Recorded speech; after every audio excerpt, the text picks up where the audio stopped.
All right, lots of algebra on this one. Lots of algebra and a little bit of calculus, okay? First off, we want to do partial fraction decomposition. But before we can do that, the degree in the numerator, which is not that, but this right here, has to be less than the degree in the denominator, which is this right here. So to solve that problem, we're just going to take a trip down pre-calculus lane. We're going to do a little long division, and we're going to do the bottom fraction, the bottom part of the fraction into the top part of the fraction, and it will be long division just like you've always known and loved, with our divisor and quotient and the long division symbol and the things underneath.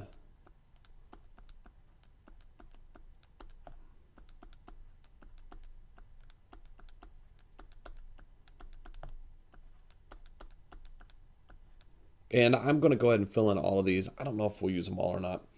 And you divide just like you did back in the old days. What times x cubed is x to the fifth? That's the question. What times x cubed is x to the fifth? And the answer is x squared. And so just take x squared, multiply it with everything outside, which is going to be x to the fifth, minus 9x cubed. So as it turns out, I didn't really need x to the fourth. That's okay. Subtract, because it's part of our division algorithm. And when you subtract, you're just going to get the opposite signs. Go ahead and do that right now. You end up with 9x cubed.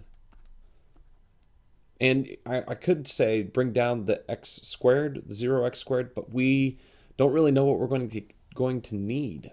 We'll have to find that out. Now just go ahead and multiply x cubed times what is 9x cubed?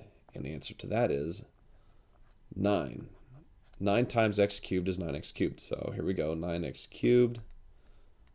9 times that, 9 times negative 9x,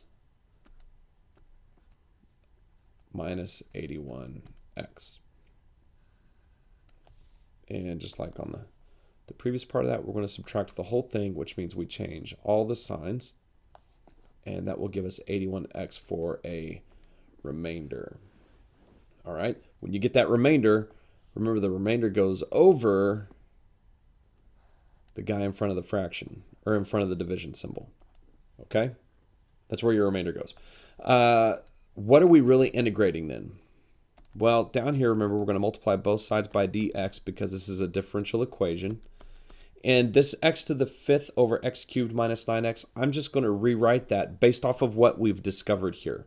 So I'm going to have dy equals x squared plus 9 plus, now look at this, I have 81x over x cubed minus 9. That's the same thing as 81x over x times x squared minus 9. So the x's cancel out, and this is really going to be x squared plus 9 plus 81 over x squared minus 9. And then all of that times dx. Okay, all of that times dx. What does this mean for you?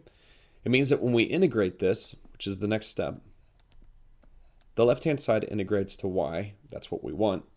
And we have a couple of really easy things to integrate to start with. We can integrate x squared. That's x cubed over 3. We can integrate 9, which is 9x. But now integrating 81 over x squared is going to require us to do some partial fraction decomposition. So that's the next big part of this problem. 81 over, now watch this, the hand is quicker than the eye, x plus 3 times x minus 3. Okay, I factored that guy out, which means we're going to have a over x plus 3 plus b over x minus 3. When I multiply the whole enchilada by my common denominator, x plus 3x minus 3, what I end up with is 81 equals a times x minus 3 plus b times x plus 3. Why? Because a over x plus 3 times all of this stuff out here, the x plus 3's divide out, and that leaves me with a times x minus 3. Also, if I take b over x minus 3 times all this stuff out here, x minus 3's divide out, and it leaves me with b times x plus 3. I'm going to pick some very specific x's. We get to pick the x's. As long as you pick the same x for the whole part of the problem, you're okay. The first time through, I'm going to pick x to be positive 3. 81 equals a times 3 minus 3 plus b times 3 plus 3.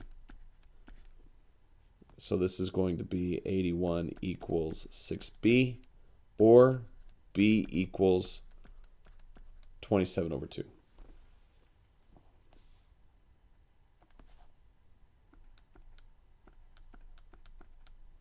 I'm going to take the same steps again. This time I'm going to use my negative 3.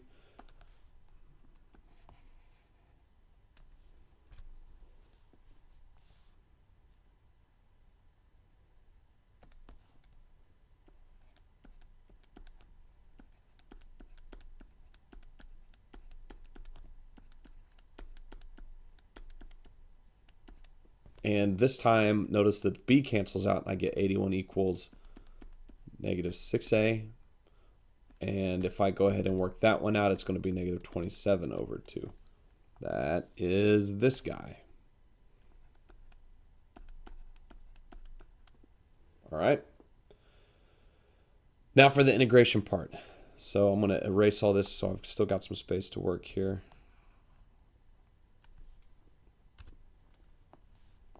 What I'm really solving is the integral. I'm really solving the integral of 27 over 2 times x minus 3 minus 27 over 2 times x plus 3. And all I did for this was move a and b around so that my negative was in the back. There's nothing else that I did there. And again, that's all of that so far was algebra. Here comes our one small part of calculus.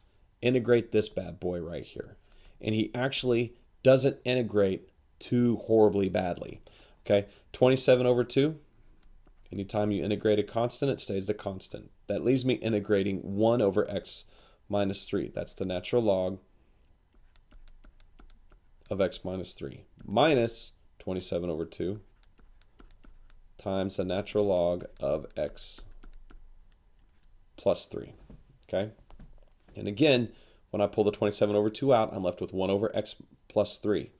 1 over x integrates to natural log. 1 over x plus 3 integrates to the natural log of x plus 3. Whatever's in the denominator goes inside your natural log. Okay? For this particular problem.